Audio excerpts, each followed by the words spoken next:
El siguiente programa es presentado con el patrocinio de... Si un detalle hermoso y perdurable quieres regalar, los diseños exclusivos de Verdades Eternas debes obsequiar. Solicita tu pedido al 317-427-0754. Verdades Eternas, diseños que edifican.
Padre amado, te agradecemos infinitamente, mi Señor, por el privilegio de permitirnos estar aquí en tu presencia.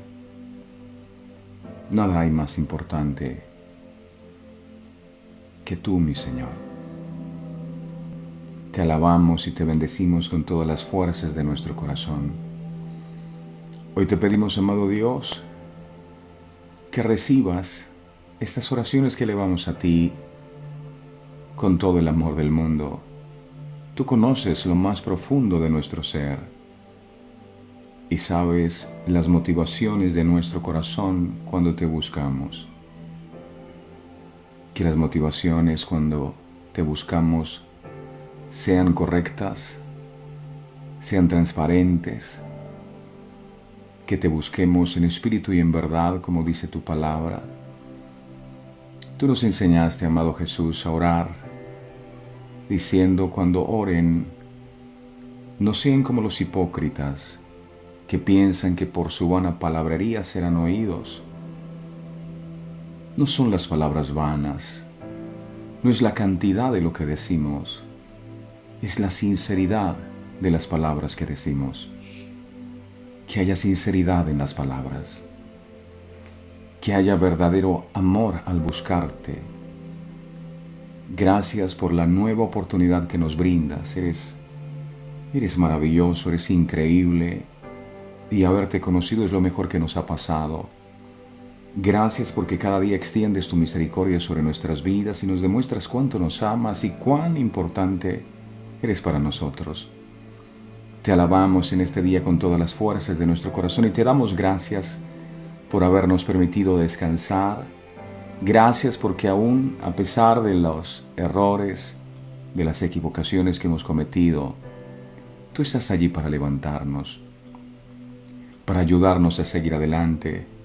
Tú no nos condenas, no nos acusas, tú no nos juzgas, tú nos amas con amor eterno y nos ayudas a que podamos volver a levantarnos. Y por eso estamos aquí, no porque seamos los mejores, no porque seamos los más fuertes, porque muchas veces hemos enfrentado situaciones que nos producen temor. Pero es allí donde viene tu palabra y nos dice, no temas, sé valiente. Y la valentía, a pesar de los temores, le permite a uno seguir adelante. Pero tú nos has enseñado esto, gracias. Gracias porque a través de cada una de tus palabras, Señor, podemos encontrar ese aliciente, esa fuerza que necesitamos para no claudicar en medio de las dificultades que a diario presentamos. A ti te damos todo el honor y la gloria de lo que harás en este día. Pido con todo mi corazón que la bendición tuya plena descienda sobre cada hogar, sobre cada familia, sobre cada vida que se une en oración con nosotros. Yo no conozco lo que pueden estar pasando tus hijos, solo tú lo sabes.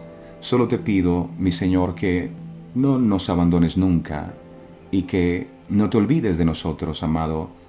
Abre esa puerta que te han estado clamando de bendición para el sustento de tus hijos.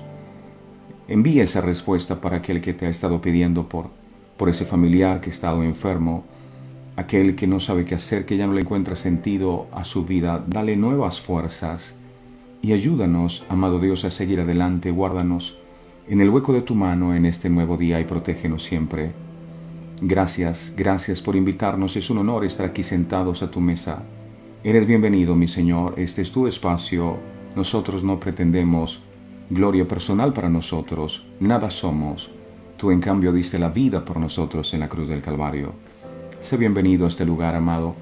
Gracias, Padre. Gracias, Hijo. Gracias, Espíritu Santo, por todo lo que hoy harás. En el nombre poderoso de Jesús. Amén. Amén y amén. Dios es bueno y su misericordia es para siempre. Nunca se nos debe olvidar, amados.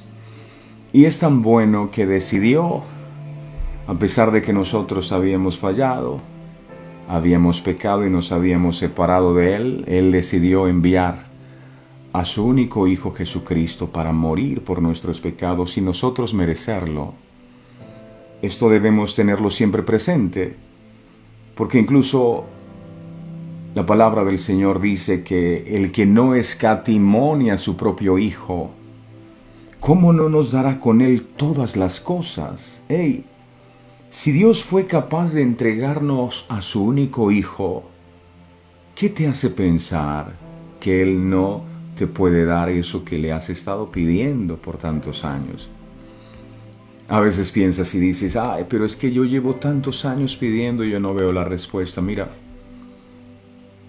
David decía, joven fui y he envejecido. Y decía, yo no he visto en la trayectoria de mi vida, desde que fui joven hasta que soy anciano, yo no he visto a un justo desamparado. Yo no conozco un solo día en que la misericordia de Dios no se haya extendido sobre mi vida. No he visto justo desamparado ni su descendencia que mendigue pan. No somos mendigos, somos hijos del Rey de Reyes y Señor de Señores. Y pido a Dios con todo mi corazón que Él supla todo lo que le haga falta conforme a sus riquezas en gloria. Dios es bueno, nunca lo olvides, y Él está pendiente de ti, Él está pendiente de lo que te hace falta. Muchas veces la bendición no viene cuando uno la pide, es precisamente porque algo nos quiere enseñar. Nunca le digas a Dios, ¿por qué me pasa esto? Dile para qué, ¿qué me quieres enseñar? Pero Dios es bueno. Amén. Dios les bendiga, mis amados. Es un honor, un privilegio estar aquí con ustedes y compartir estas verdades eternas que son tan edificantes para nuestras vidas.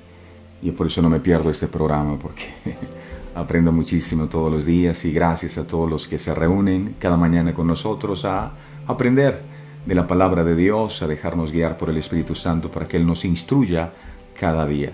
No buscamos protagonismo para nosotros, porque nada somos. El que dio la vida fue Jesús en la cruz del Calvario. Él es el protagonista y de Él hablamos en este lugar.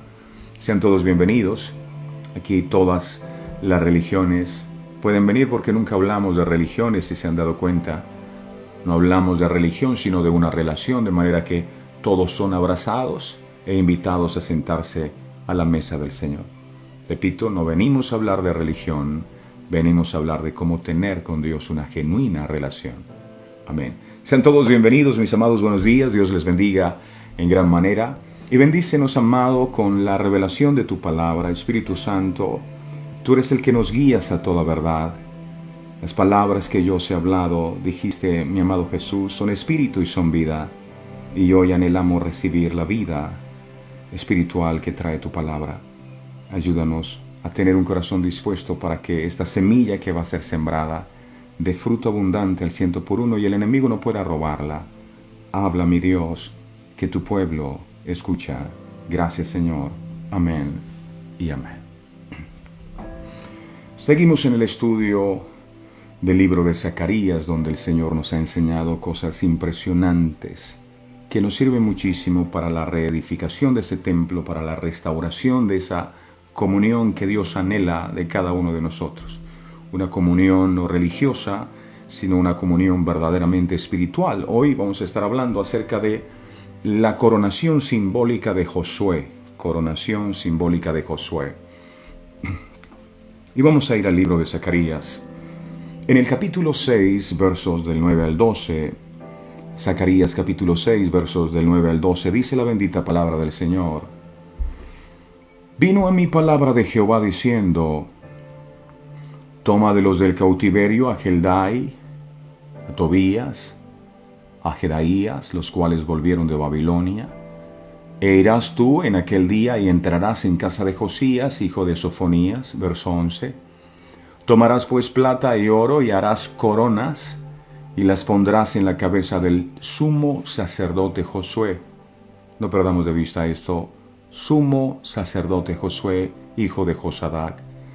Verso 12 dice la palabra, y le hablarás diciendo, Josué sumo sacerdote, así ha hablado Jehová de los ejércitos diciendo, he aquí el varón cuyo nombre es el renuevo, el cual brotará de sus raíces y edificará el templo de Jehová.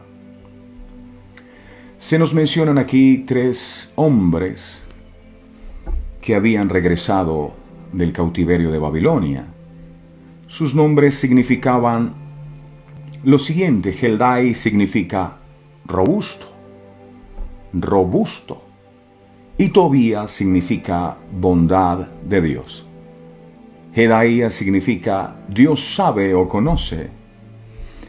Si juntamos estos significados, nos encontramos con que Dios, por su bondad, va a colocar a su rey sobre el trono y lo hará de una manera robusta, lo hará de una manera poderosa. Se trata, pues, de una coronación simbólica. Ojo, dije simbólica. Y representa la venida de Cristo y su futuro reino sobre la tierra. Josué sirvió como ilustración del Mesías en este pasaje, donde la coronación que Zacarías hace de Josué, el sumo sacerdote, constituye una versión en miniatura de la esperada coronación del Mesías en el futuro. El Mesías será aquel renuevo a quien unirá en su persona los 2 oficios de sacerdote y rey. Por eso, estos versículos finalizarán un poco más adelante la serie de visiones del profeta con el punto culminante de toda la historia: la coronación del Señor Jesucristo.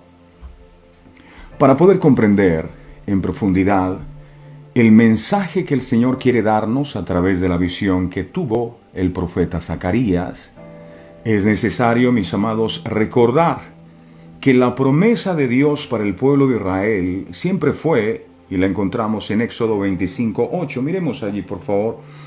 Éxodo 25:8. Dice la palabra, Éxodo 25:8. Y harán un santuario para mí. Atentos a esto. Y harán un santuario para mí, y habitaré en medio de ellos. Como Dios estaba en persona en el jardín del Edén, así también promete estar con su pueblo a través de su peregrinaje. Qué maravilloso es esto. Miren el cuadro.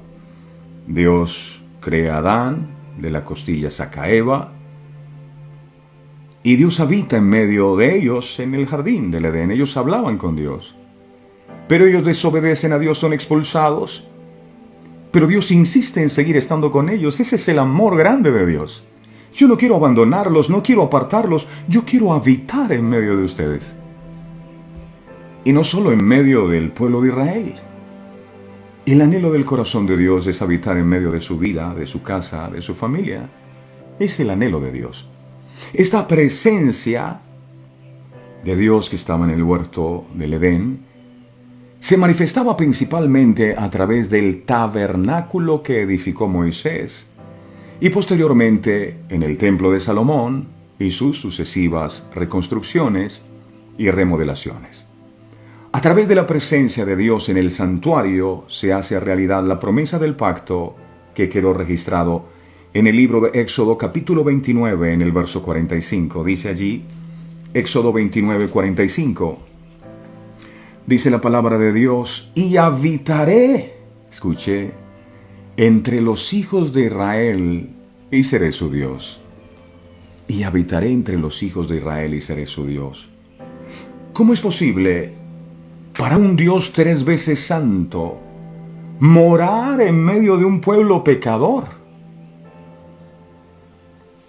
El acuerdo de Dios en ambos, en el Antiguo y en el Nuevo Testamento, es por medio de la sangre de la expiación, rociada sobre el propiciatorio, el trono de la misericordia de Dios. El trono de Dios es un trono de sangre rociada. Escuche, sangre rociada. No existe otra forma de acercarse o tener comunión con un Dios santo. Recuerde que el Señor está ayudándonos a reedificar la casa para que la gloria sea mayor que la primera. Pero es imposible que nos podamos acercar a Él, a un Dios 3 veces santo, si no hay sangre de por medio. Nada fue dejado al azar. En algo tan serio como el encuentro de un Dios santo y justo con el hombre pecador. Esto fue un asunto serio. El tabernáculo simbolizaba el único camino que un pecador puede acercarse a Dios. El único camino. Dios reveló el camino de acercamiento para el hombre en los libros de Éxodo y Levítico. El hombre puede llegar a Dios a través del derramamiento de sangre. No hay otra forma. No hay otra forma. El libro de Génesis, en el capítulo 3, en el verso 21, dice, Génesis capítulo 3, en el verso 21 dice lo siguiente. Y Jehová dijo al hombre, y Jehová Dios, hizo al hombre y a su mujer túnicas de pieles, y los vistió. Y Jehová Dios hizo al hombre y a su mujer túnicas de pieles y los vistió. ¿Eso qué es? Ustedes recordarán que después que Adán y Eva pecaron, Dios le dice, no tomen de ese fruto porque el día que lo tomen morirán. Eva comió y dijo, Dios estaba mintiendo, yo no morí, estoy vivo. Pero se refería a la muerte espiritual. Hay personas que no se apartan del pecado porque dicen, yo veo que me echo unas canitas al aire y ya están calvos de tanta cana que se echan al aire y yo sigo vivo. Pero no entienden que a lo que se refiere es a la muerte espiritual. La persona que peca muere espiritualmente. Y esa palabra muerte, ¿sabe qué significa en su original? Muerte significa separación. Lo que Dios les quiso decir es el día que tú desobedezcas. La llave que te va a permitir vivir en el huerto de bendición y que no te falte nada, es que tú obedezcas. Esa es la llave. Si desobedeces, estarás fuera. Pero eso depende de ti. Y Eva le hizo caso a la serpiente. Ustedes conocen la historia y fueron expulsados. Ahora hicieron lo que Dios les dijo que no hicieran. Desobedecieron. Pecaron. Y dice la Biblia que Dios llama a Adán. Pregunto, ¿sabía Dios que Adán había pecado? Por supuesto que sí. Sin embargo, la misericordia de Dios es tan grande que Él lo sigue llamando y nos sigue llamando a nosotros. Pero cuando Adán peca, lo primero que el enemigo le hace sentir es, hey, estás sucio, estás inmundo, ¿cómo vas a ir a la presencia de Dios? Y eso pasa cuando uno peca. Cuando uno peca, a uno no le dan ganas de orar porque uno se siente inmundo, se siente sucio y el diablo le dice, eres un hipócrita. Y Adán se escondió, yo no voy para donde está Dios. Ellos se sintieron desnudos. Y cuando Dios ve a Adán, le dice, hey, ¿quién te dijo que tú estabas desnudo? Como Dios diciéndole, hey, todos los días vienes a mi presencia y nunca te habías dado cuenta de tu desnudez. ¿Cómo así que estás desnudo? Si siempre han estado así. el enemigo les hizo ver su vergüenza después que desobedecieron.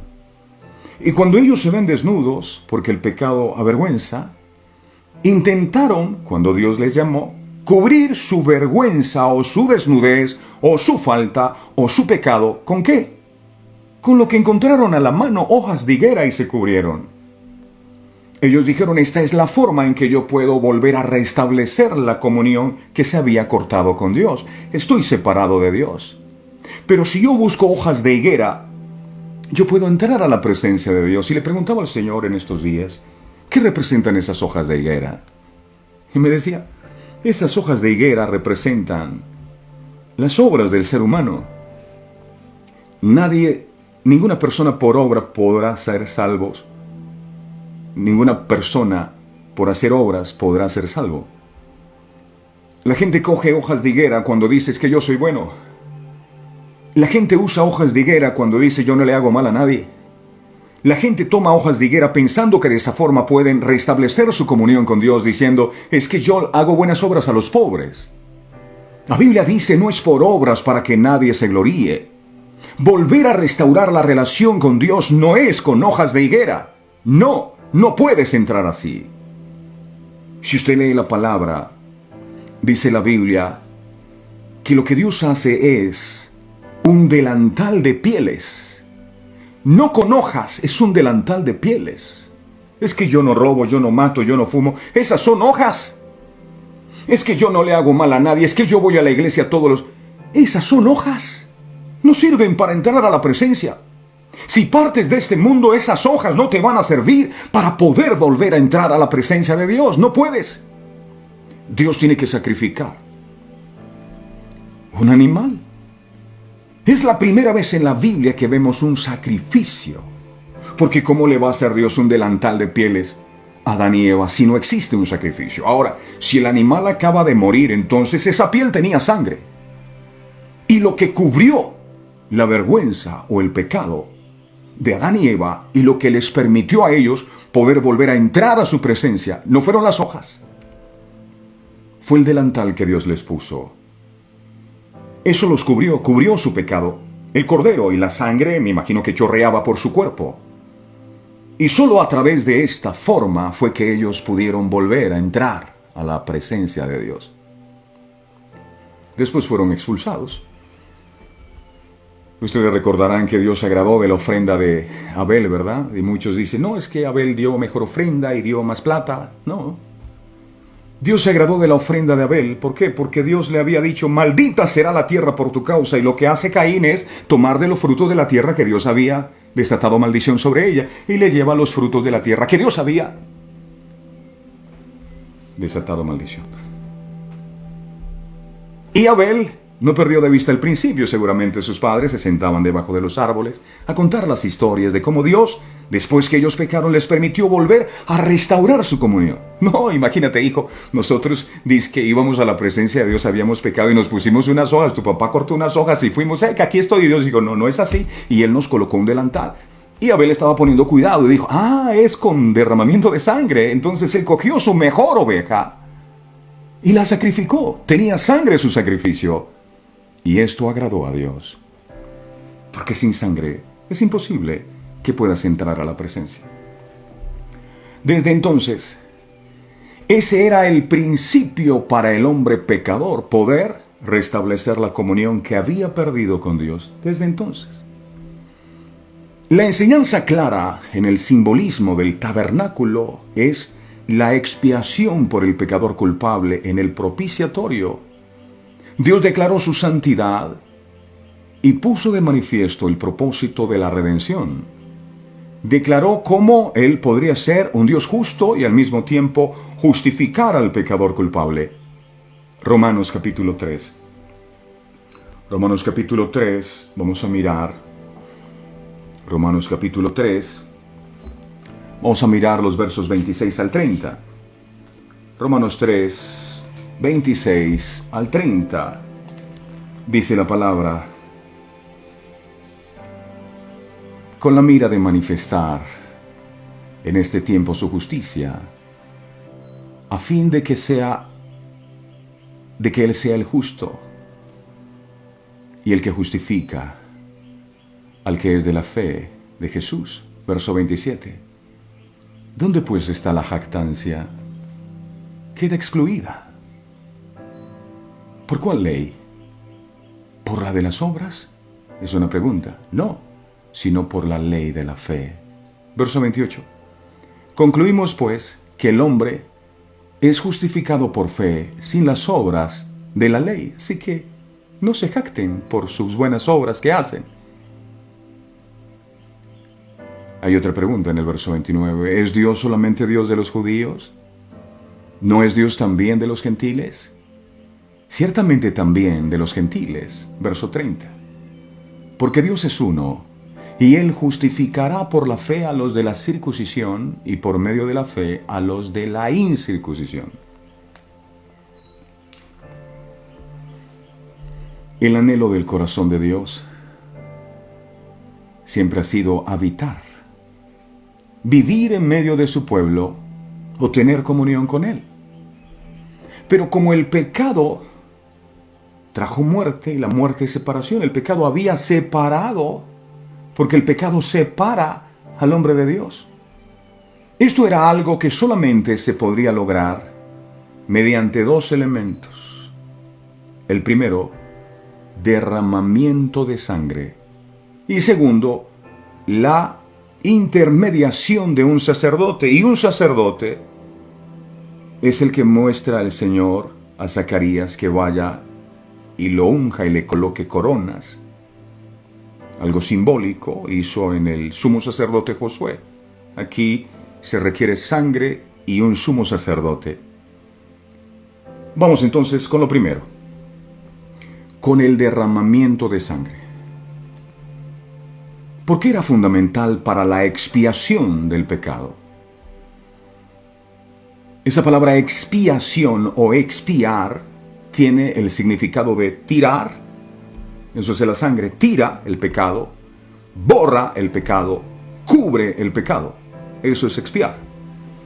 A menudo se traduce como olvidar, perdonar, purgar y reconciliar. Eso es expiar.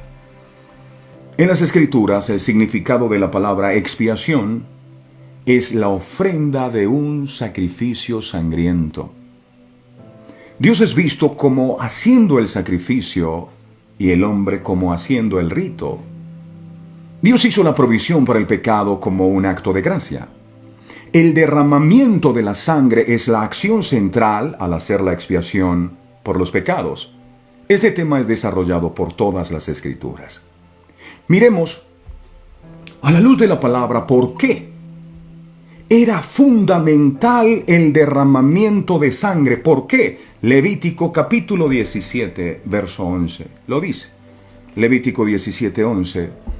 Dice aquí, porque la vida de la carne está en la sangre, y yo os la he dado para hacer expiación sobre el altar por vuestras almas, y la misma sangre hará expiación o cubrirá a la persona, expiación de la persona. Si usted estudia el libro de Levítico, se va a encontrar con que Levítico es un libro sangriento. Usted lee solo unos pocos versos y rápidamente se encuentra envuelto en sangre, sacrificios y ofrendas. Hay derramamiento de sangre y esparcimiento de sangre sobre altares y sobre velos. Usted no puede escaparse de ello. No es nada agradable. Pero nunca se ha querido decir que es agradable esto. Significó completamente pintar un cuadro de lo espantoso que es el pecado. Tómese un instante para meditar en un altar en donde se sacrifican muchos animales. Hay sangre, ojo. Mire un altar.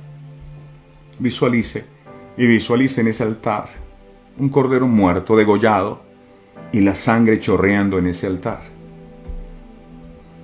Ahora piense por un instante. Ese cordero que está allí, ese animal sacrificado, es usted. ¡Wow!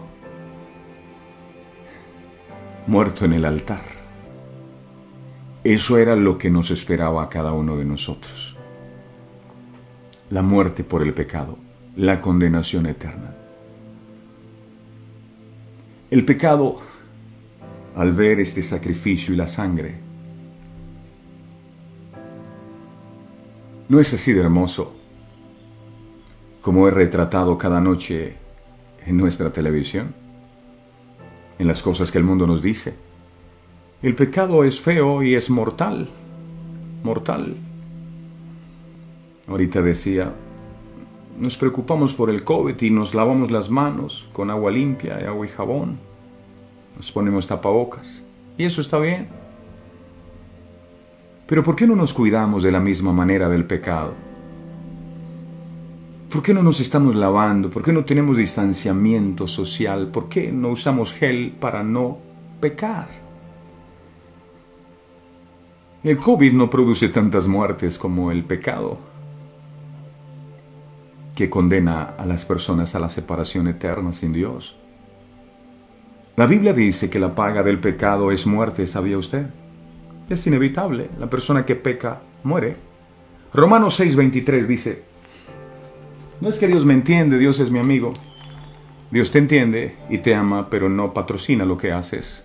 Romanos 6:23 dice, y cielo y tierra pasan, mas su palabra no pasa. Aquí dice, y Dios no puede borrar eso para que usted siga con sus fechorías. No, aquí dice, Romanos 6:23 dice, porque la paga del pecado, cada vez que usted peca, usted recibe un salario, y ese salario se llama la muerte. Porque la paga del pecado es muerte, mas la dádiva o el regalo o el don de Dios es vida eterna en Cristo Jesús, Señor nuestro. La paga del pecado es la muerte. Créalo usted o no lo crea, le parezca o no le parezca, la Biblia dice que es la muerte. Y si pecamos, la muerte va a venir. Y no me refiero a muerte física, sino muerte espiritual. Por eso me duermo leyendo la Biblia, por eso las cosas espirituales me aburren. Por eso no busco de Dios. ¿Sabía usted que los ateos dicen que no creen en Dios precisamente para hacer lo que les dé la gana y su conciencia no los acuse? Cuando tú no quieres que la conciencia te acuse, entonces empiezas a decir que Dios no existe, que no es real, para quietar tu conciencia. Pero el hecho de que lo hagas no va a cambiar las cosas. La paga del pecado es muerte y punto. Mas la dádiva de Dios es vida eterna en Cristo Jesús. O sea, Jesús es el regalo que Dios nos da para alcanzar esa salvación. El pecado es siempre pecado. Dios nunca lo ha tratado a la ligera, porque el pecado ultraja la santidad de Dios. La ira de Dios es la oposición de Dios a todos los pecados. Romanos capítulo 1. Romanos capítulo 1, verso 18 dice, Romanos 1:18 dice, porque la ira de Dios se revela desde el cielo contra toda impiedad e injusticia de los hombres, que detienen con injusticia la verdad, dice la palabra. En el Antiguo Testamento, el esparcimiento de sangre tiene un significado especial. El esparcimiento de sangre es una cubierta. Servía para cubrir, no para quitar el pecado. La vida del animal, ¿cómo funciona? La vida del animal era entregada a la muerte como sustituto de la gente. Es decir, por haber pecado, el que merece morir soy yo. Pero entonces yo crío un animal durante un año y en el tiempo de la Pascua yo voy y lo llevo por el pecado que yo cometí. O sea, el que paga los platos rotos es este animal y yo me libro de la culpa. Así funcionaba la cosa. Entonces yo llevaba a mi animal, yo pequé, entonces yo llevo y pago. Y eso me cubre el pecado. La vida del animal era dada en beneficio de la vida de las personas. Ahora, usted no cogía por la calle un perro callejero y lo llevaba y lo sacrificaba, no. Usted cogía un corderito, lo tenía en casa y en ese año uno se encariña con los animales, ¿verdad?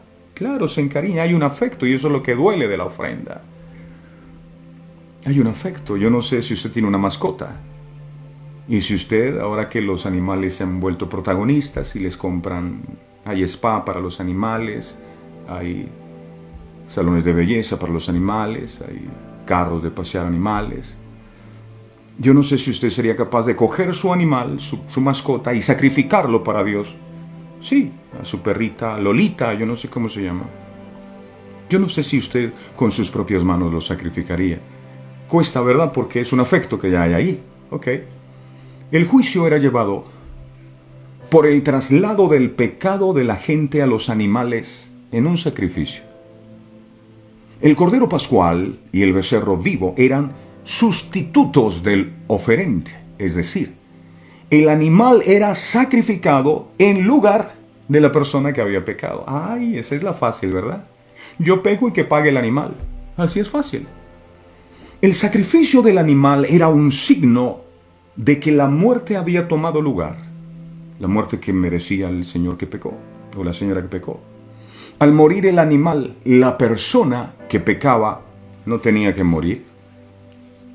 Por lo tanto, el ángel de la muerte pasaba por alto a aquel individuo. Esta era la terminación de la vida y la imposición de la muerte. La muerte cobraba lo suyo por el pecado. La muerte había tomado una violenta acción contra el sustituto del oferente en el sacrificio pascual. Y el Señor se iba feliz, porque Él había pagado su culpa y seguía pecando, que es lo que la gente hoy dice. Yo voy a la iglesia, peco, rezo y empato. Ya. Éxodo capítulo 12. En el verso 13, ¿dónde está Éxodo? Está aquí. Éxodo 12. Éxodo capítulo 12, verso 13 dice: y la sangre os será por señal en las casas donde vosotros estéis, y veré la sangre. Aquí no dice la mata de sábila, el equeco, Buda, la herradura, la pata de conejo, no. Dice, tampoco dice veré la señal de la ceniza, no, dice veré la sangre y pasaré de vosotros. Y no habrá en vosotros plaga de mortandad cuando hiera la tierra de Egipto. Es decir, sin la sangre es imposible que ustedes puedan protegerse. No se puede. Ya vimos la importancia de la sangre, ahora veamos el siguiente elemento: el sacerdote. ¿Qué fue lo que Dios le dijo a Zacarías? Me vas a ir donde el sacerdote, sumo sacerdote Josué, y vas a poner una corona y vas a decir, este es el renuevo. Sacerdote. Levítico capítulo 4, verso del 1 al 5. Levítico 4 del 1 al 5 dice: yo veré el escapulario y pasaré de largo. No, dice veré la sangre. Levítico capítulo 4 versos del 1 al 5 dice: habló Jehová a Moisés diciendo: habla a los hijos de Israel, y eso le incluye a usted, y diles: cuando alguna persona pecare con yerro en alguno de los mandamientos de Jehová sobre cosas que no se han de hacer, e hiciere alguna de ellas, dice verso 3, si el sacerdote ungido pecare, según el pecado del pueblo, ofrecerá a Jehová por su pecado, que habrá cometido, un becerro sin defecto para expiación, verso 4. Traerá el becerro a la puerta del tabernáculo de reunión delante de Jehová, y pondrá su mano sobre la cabeza del becerro, y lo degollará delante de Jehová, verso 5. Y el sacerdote ungido tomará de la sangre del becerro, y la traerá al tabernáculo de reunión, dice la Biblia. La consagración de los sacerdotes era un ritual muy solemne, que significaba apartar a unos hombres para el servicio exclusivo de Dios. Cada uno de los pasos de este rito de consagración tiene, al igual que todo lo del Antiguo Testamento, una significación espiritual para los cristianos del Nuevo Testamento. Primeramente, se lavaba y vestía a los sacerdotes con sus atuendos sacerdotales. A la puerta del tabernáculo se les ungía con el aceite de la unción y luego se comenzaba con los sacrificios. Cada uno de ellos tenía una significación muy importante. El primero era el de un becerro, que era una ofrenda por el pecado. Éxodo capítulo 29, verso 14. Éxodo 29, 14. Dice: Pero la carne del becerro y su piel y su estiércol los quemarás a fuego fuera del campamento. Es ofrenda por el pecado, dice la Biblia, ofrenda por el pecado. Nadie puede acercarse a servir a Dios sin tener este problema resuelto. No se trata aquí de los pecados como hechos pecaminosos, sino del pecado como la raíz del problema. Pero ningún hombre puede alcanzar el nivel de santidad suficiente para expiar el pecado de la humanidad. Ningún hombre. Dicen que en la antigüedad el sacerdote se preparaba durante todo un año para entrar al lugar santísimo. Y esa noche, el día que se iba a presentar, esa noche no dormía para que los pensamientos impuros no lo contaminaran. Y le amarraban una cuerda y un vestido largo que tenía campanitas en los bordes. Y él entraba al lugar santo, al atrio, y si las campanitas sonaban decía está vivo. Luego entraba al lugar santo, y si las campanitas seguían sonando la gente sabía que estaba vivo y seguían soltándole cuerda. Y cuando entraba al lugar santísimo, si ese sacerdote estaba en pecado, moría fulminantemente ante la presencia de Dios, y con esa cuerda lo sacaban. Así funcionaba la cosa. Por eso el Padre tuvo que enviar a su Hijo Jesucristo, que no cometió pecado, para que fuera nuestro sumo sacerdote. Él entró, dice la Biblia, una vez y por siempre, obteniendo para cada uno de nosotros eterna redención.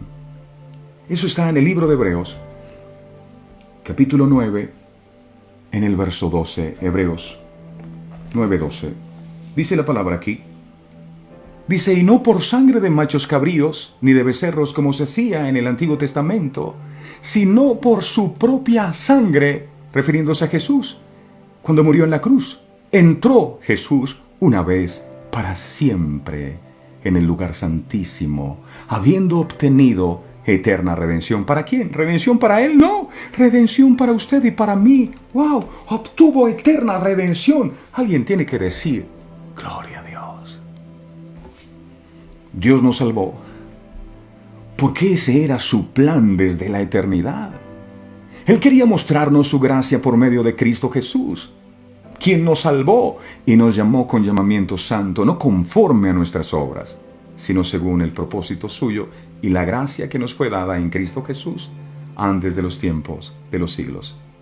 Hebreos, capítulo 4, versos 14 al 16, dice, Hebreos 4, 14 al 16, dice, por tanto, teniendo un gran sumo sacerdote que traspasó los cielos, Jesús el Hijo de Dios, retengamos nuestra profesión. Verso 15.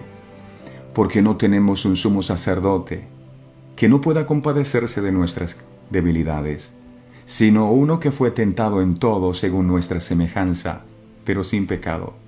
Verso 16. Dice, acerquémonos, pues, confiadamente al trono de la gracia, para alcanzar misericordia y hallar gracia para el oportuno socorro. ¡Wow! ¡Qué hermoso! ¿No les parece eso? Me emociona saberlo. No lo merecíamos, pero Él lo hizo por amor. 5 palabras en este breve pasaje resumen todo lo que quiere decir al trono de la gracia.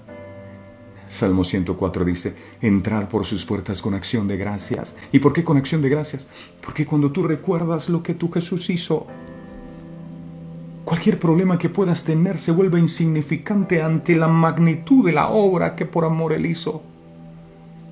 Y ahí es donde brota la genuina adoración. Un trono simboliza autoridad y poder, mientras que la gracia expresa la idea de simpatía y comprensión. Estos dos pensamientos son combinados en Jesucristo. Él es un hombre de poder infinito, sin embargo, en completa y absoluta simpatía con nosotros. Él mismo dijo después de su resurrección en Mateo capítulo 28, verso 18, dijo, Mateo 28, 18, dice, toda potestad, reviso la cita. Ok. Toda potestad me es dada en el cielo y en la tierra. Esa palabra potestad es autoridad. Me es dada en el cielo y en la tierra. Su título aquí es Jesús, el Hijo de Dios, poseyendo la plenitud de la deidad. Pero más que eso, Él es aquel que traspasó los cielos. En esta edad del espacio, esta frase debería llamarnos la atención. Jesús no solo pasó a los cielos, sino que traspasó los cielos. Cuando ponemos a gente en un cohete y les lanzamos al espacio, les estamos lanzando a los cielos. Todavía están en este continuo espacio y tiempo. De hecho, algunos para llegar a algunos lugares remotos en el espacio, la vida no les alcanzaría. Aunque viajaran a los planetas más lejanos de nuestro sistema solar, lo que parece totalmente imposible ahora, todavía estarían en los cielos. Pero la declaración hecha para Jesús es que ha traspasado los cielos.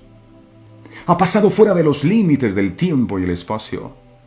Ya no está contenido dentro de, ni limitado por esos linderos que nos mantienen dentro de nuestros límites físicos. Él está fuera. Él está encima, Él está más allá, Él está sobre todo. Por lo tanto, no hay límites a su poder. No hay límites. El escritor deja claro que, aunque el Señor Jesús ha pasado a un sitio de poder supremo y no tiene absolutamente ningún límite sobre su habilidad para obrar, Él también está tremendamente interesado en nuestros problemas. Allí le dijo a Moisés cuando Moisés estaba viendo la zarza que ardía y no se consumía: no es que yo he descendido porque he visto la aflicción de mi pueblo. Ese es Dios. Aunque es muy grande y poderoso, Él está interesado en lo que te pasa a ti y me pasa a mí.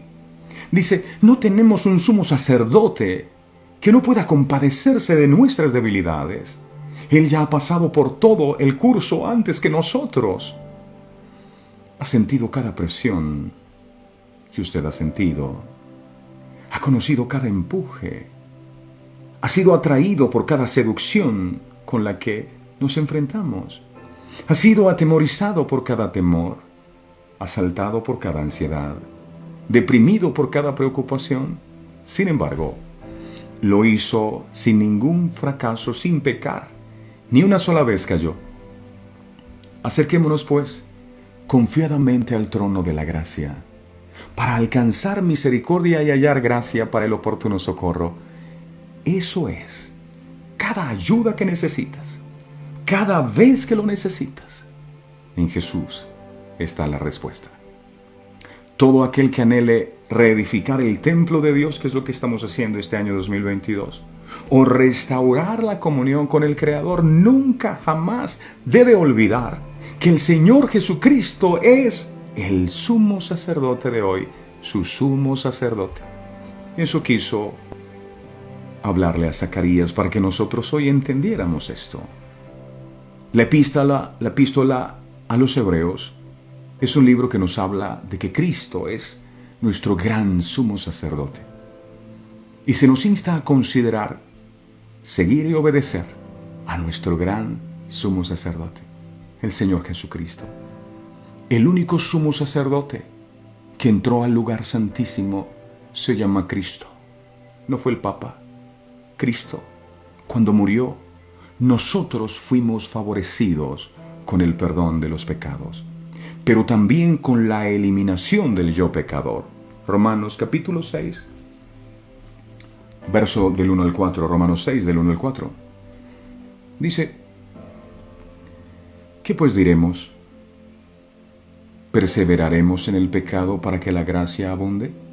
Verso 2, en ninguna manera.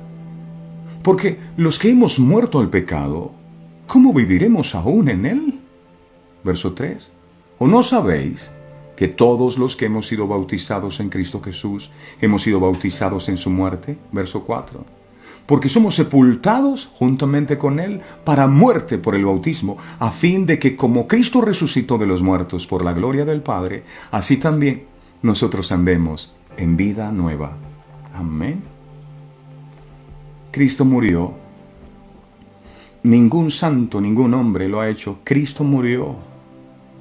y atrajo a todos los suyos hacia sí mismo para una muerte inclusiva que solucionaría el problema tanto de pecados como del pecado.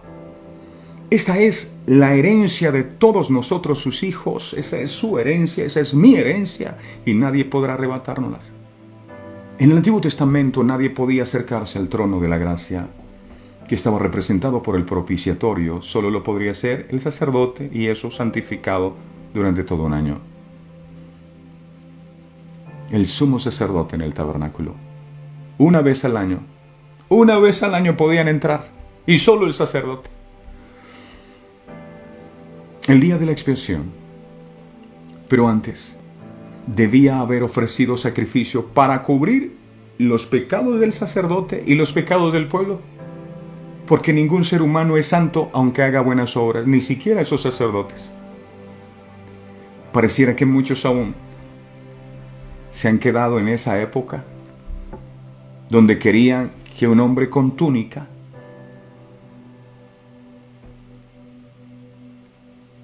creían que un hombre con túnica era lo necesario para acercarse a Dios. Hay gente que nos dice: ore usted porque Dios a usted le oye.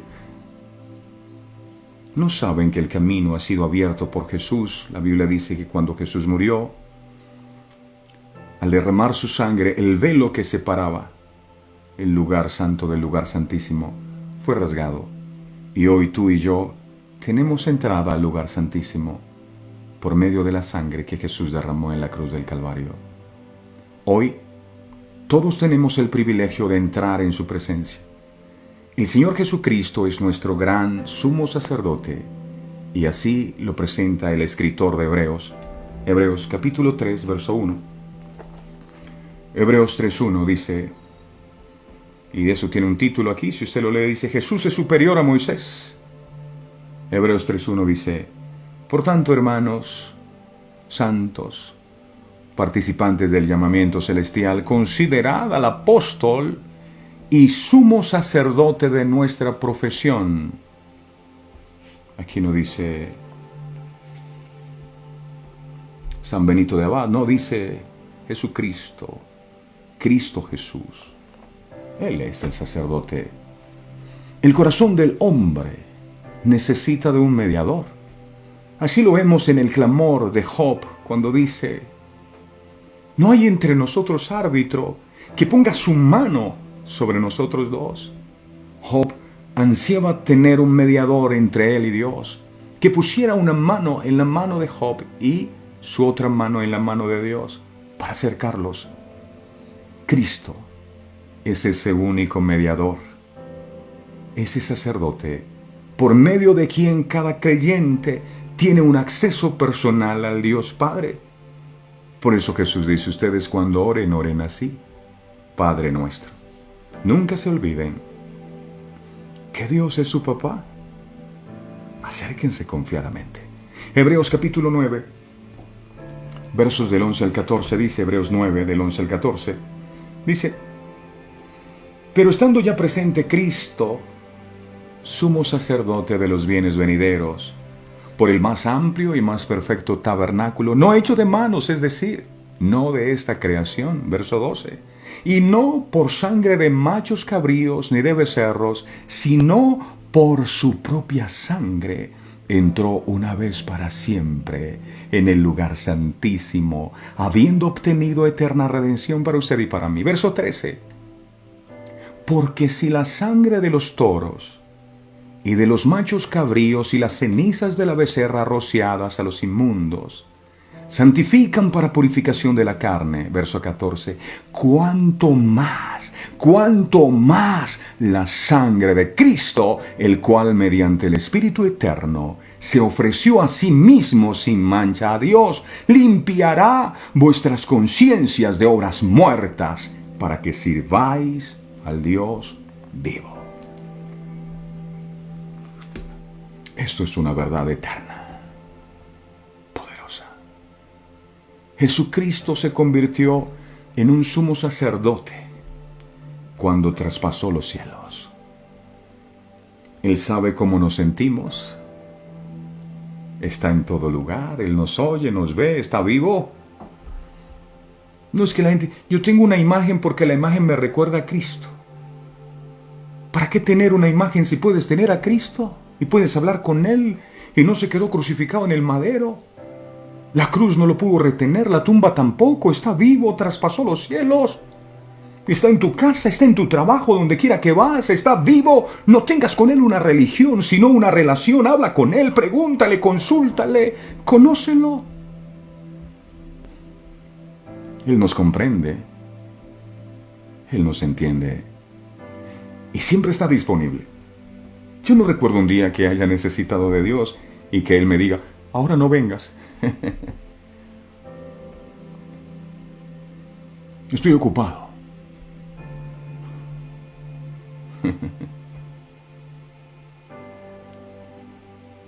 Mi hija cada vez que quiere algo, no me dice papá, me dice papi.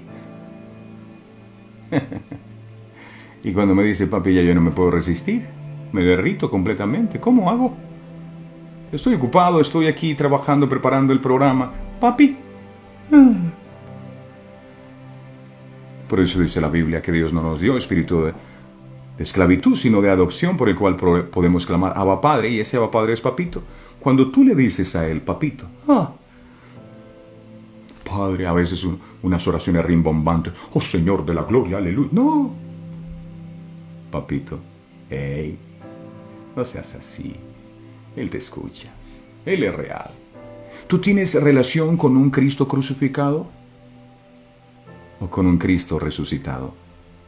Debes conocer al Jesús resucitado, el que está sentado a la diestra de Dios. Él supo lo que fue sufrir. Él sintió hambre como tú y como yo. Sintió aflicción, sintió tristeza, hasta el punto que Jesús lloró también. Por eso dijo, en el mundo recibiréis aflicción, pero confiad, yo he vencido el mundo. Ya yo pasé por eso. Así que puede identificarse con nuestras debilidades. Él, Jesús, ya no está más en esta tierra. Ahora está el Espíritu Santo reemplazándolo a Él. Él está en el cielo. ¿Pero qué está haciendo en el cielo? ¿Enfocado en otra cosa? No. Él está sentado a la derecha de Dios con su corona. Acuérdese que en el libro de Zacarías que estamos estudiando había coronas, ¿verdad? Él está con su corona. Y cuando nos hablan de corona, nos habla de reinado. Él está allí reinando. Suyo es el reino, suyo es el poder y la gloria. No, el reino y el poder no es de Satanás, es de Él. El reino y el poder no son de tus circunstancias, es de Él. Está reinando y está esperando que llegue el momento cuando sus enemigos sean puestos por estrado de sus pies. Entonces Él regresará a la tierra, dice su palabra, para establecer su reino sobre ella, su gobierno. Y los que nos encontramos en la visión de Zacarías, lo que nos encontramos en esa visión de Zacarías es una pequeña ilustración de todo ello.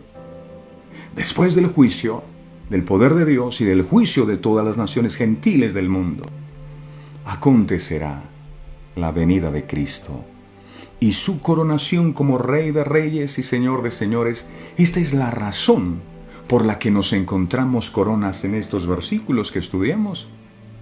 Él es el Rey de Reyes. Si aquí en Colombia no hubiera presidente, habría rey, máxima autoridad. Pero sobre los reyes y sobre los presidentes está el Rey de Reyes y Señor de Señores. Sobre uno alto está otro más alto. Él es el Rey de Reyes. Y todos echarán sus coronas ante Él. Nada somos tú y yo delante de Él. No valen los títulos, no valen las posiciones. Él es el Rey. Y tenemos a Josué, el sumo sacerdote por aquel entonces, que hoy representa al Señor Jesucristo. Termino con esto. La autoridad que el hombre por el pecado perdió, Jesús mediante su muerte la recuperó. Ahora Él tiene la corona. Veo algo aquí. Mira esto. El hombre se le dio autoridad cuando estaba en el huerto del Edén. Eso está llegando ahora fresquito de parte de Dios. Dios le dijo: fructificad y multiplicaos, llenad la tierra y sojuzgadla. Esa palabra sojuzgadla es domina sobre ella, manda, tú eres la autoridad, gobierna. Sojuzgad es gobernar. ¿Y por qué el hombre iba a gobernar sobre todo lo creado? Porque él era la autoridad. Pero cuando perdió la autoridad, el hombre ya perdió la corona. Porque la corona es la que te identifica como autoridad de un reino, ¿verdad? El hombre fue traído aquí para que reinara, pero cuando pecó, perdió la autoridad. ¿Y sabes cuál fue la corona que se le dio? Espinos y abrojos. Maldita será la tierra por tu causa, espinos y abrojos te producirá. Entonces el hombre que vino a este mundo a ser autoridad y tenía su corona, entonces ahora era una corona de espinas. Por eso usted ve que cuando Jesús muere, o cuando Jesús está en su proceso de crucifixión, ¿le colocaron una corona de qué? Le colocaron una corona de espinas. Allí se estaba llevando la maldición de los espinos y abrojos, pero nos estaba retornando a nosotros la autoridad que habíamos perdido, que nos dio al comienzo de la creación. Entonces, aquí pasó algo, un intercambio. El rey nos da su corona, nos retorna la autoridad, y él toma la corona de espinas que el enemigo nos había colocado, y él la lleva en el madero. Gloria a su santo nombre. Ahora tienes autoridad. Ahora tienes autoridad también. Gracias. Mi Señor, eres increíblemente bueno. Estas cosas que nos dicen, de verdad son maravillosas y quisiéramos atesorarlas en nuestro corazón. Gracias por tu amor y por tu fidelidad para con nosotros, por dejarnos escuchar estas cosas. Tú dices cosas que ojo no vio, ni oído yo, ni han subido al corazón del hombre, son las que tú has preparado para aquellos que te aman. Aquí hay una iglesia que te ama. Y tú por eso revelas estas cosas y te damos gracias. Gracias por lo que nos enseñaste acerca de la sangre. Wow, ahora entendemos por qué los sacrificios, para cubrir el pecado, por qué el sumo sacerdote se necesitaba. Y hoy entendemos que tú eres ese sumo sacerdote que no cometió pecado y que obtuvo para nosotros eterna redención. Gracias a la obra de la cruz yo he sido justificado, yo he sido santificado y tú me ves como si nunca yo hubiese pecado. Gracias, amado. Ese lugar de la cruz yo lo merecía. Yo debía hacer el sacrificio, mas tú tomaste en mi lugar y lo hiciste por amor. ¿Cómo no amarte, mi Jesús? Gracias. Gracias porque el camino al lugar santísimo para tener una comunión contigo ha sido abierto por el derramamiento de tu sangre. Gracias por el perdón de nuestros pecados. Ayúdanos a cambiar, a ser diferentes, a seguirte, a amarte y a honrarte siempre. Gracias, Padre, gracias, Hijo. Gracias, Espíritu Santo. Amén y amén. No olviden suscribirse a nuestro canal de YouTube para que reciban nuestros contenidos. Darle me gusta a nuestra página de Facebook. La buena noticia es que ya alcanzamos las 2,000 personas inscritas en nuestro canal de YouTube. Si no se ha suscrito, por favor, hágalo, dele me gusta a la página de Facebook. Y si desea estar en contacto con nosotros, lo puede hacer a través del 317-427-0754. Dios le bendiga grande, rica y abundantemente. No olvide la autoridad que el hombre por el pecado perdió. Jesús mediante su muerte la recuperó. Feliz día para todos. Este programa fue presentado con el patrocinio de... Si un detalle hermoso y perdurable quieres regalar, los diseños exclusivos de Verdades Eternas debes obsequiar. Solicita tu pedido al 317-427-0754. Verdades Eternas, diseños que edifican.